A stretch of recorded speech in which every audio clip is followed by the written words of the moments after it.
Here we're going to talk about classes to take in law school that will actually help you pass the bar exam. So these are classes that you can take to make bar studying a little bit easier, because if you take the class in law school, you're already going to have the foundation that you need for the bar exam. We think it's a good idea to incorporate some bar classes into your law school study schedule, even if you're not necessarily tailoring your entire schedule around what's tested on the bar exam, because most students don't need to do that. It's good to have an idea of what's tested on the bar exam so that you can tailor your schedule accordingly. I know when I was in law school, I tried to take some classes that would help me on the bar exam, and I ended up taking all the wrong ones. So I want to help you avoid that mistake and cover classes that will actually really help you when you take the bar exam. So basically, we've divided this into a couple tiers. The first tier is classes you should definitely take. These will be the most effective. The second tier are classes that will still help you, but they're not as good as the top tier classes. And then the last tier are classes that will help you incidentally, but we wouldn't recommend that you take them just to prepare for the bar exam because they won't help you as much. So if we start with the top tier of classes, these are classes you should definitely take. And before I go over the classes, let me just say a couple of things. First, I'm assuming that you're taking the uniform bar exam.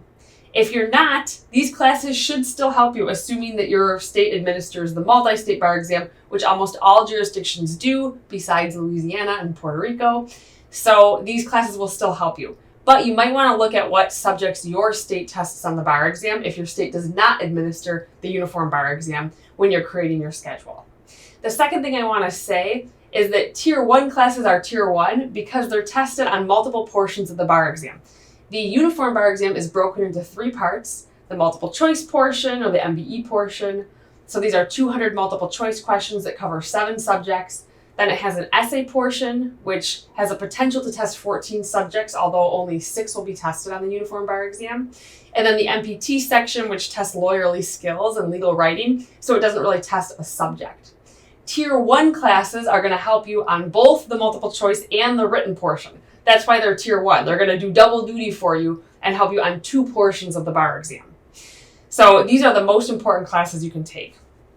The first is evidence. This is important because you're going to see 25 multiple choice questions on evidence, and you could see an essay subject on evidence tested on your bar exam.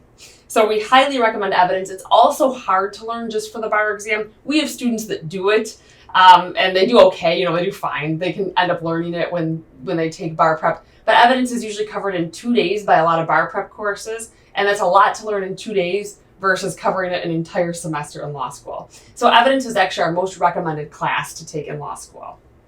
Real property, if your law school doesn't require real property, make sure you take it. Most law schools require real property.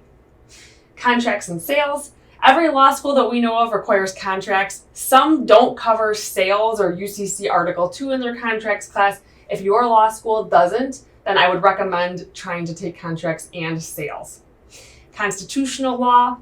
A lot of classes, law schools have Constitutional 1 and Constitutional Law 2. I would recommend taking both of them. Criminal law and procedure. I didn't take criminal procedure in law school, and I found it was okay to learn for the bar exam. So not as important as, for example, evidence, in my opinion. But criminal procedure is tested on the multiple choice portion of the bar exam, and it is fair game on the essays. If your law school doesn't require criminal law, make sure you take that too. Lastly, we assume torts and civil procedure are covered by your law school curriculum. If they're not, then take torts and civil procedure. Tier 2 classes, these are classes that are a good idea to take, but honestly, they're only going to help you on the essay portion of the bar exam, so they're not as important as the Tier 1 classes. These are basically classes that cover subjects that are fair game on the essay portion, so you might see them on the essay portion, but you also might not. Secured transactions, we recommend this because it's hard. Students have trouble with it. It's hard to learn in a day of bar prep, so it's much easier to learn if you have a whole semester on it. Business organizations, sometimes called corporations or sometimes called corporations, agency, and partnership. This will help you. Trusts and estates, family law, these will all help you on the bar exam. Again, less important than Tier 1, but still important. Tier 3 are optional classes. This is conflicts of law. This is technically fair game on the essay portion of the uniform bar exam, but the National Conference of Bar Examiners, which is the organization that writes the bar exam, has stated that conflicts of law will not be tested by itself. It's always tested with something else, And honestly, it's pretty much tested in a pretty predictable manner. So I wouldn't recommend that you take this just for bar exam purposes. Any classes or real life experience like internships, clinics, jobs that will help you with your writing will also incidentally help you on the bar exam, because they're going to help you with that multi-state performance test portion of the bar exam, which will require you to do something like write a persuasive memo or brief, or a demand letter or opinion letter. So anything that can get you that kind of experience will incidentally help you on the bar exam. Again, I wouldn't recommend taking a class like that just because you want to excel on the bar exam, because the impact won't be as great as, for example, taking a tier 1 class. But it's a good idea to take those classes regardless, because they'll also help you as a lawyer. So hopefully this helps you create your law school class schedule and helps you narrow down which classes will help you on the bar exam.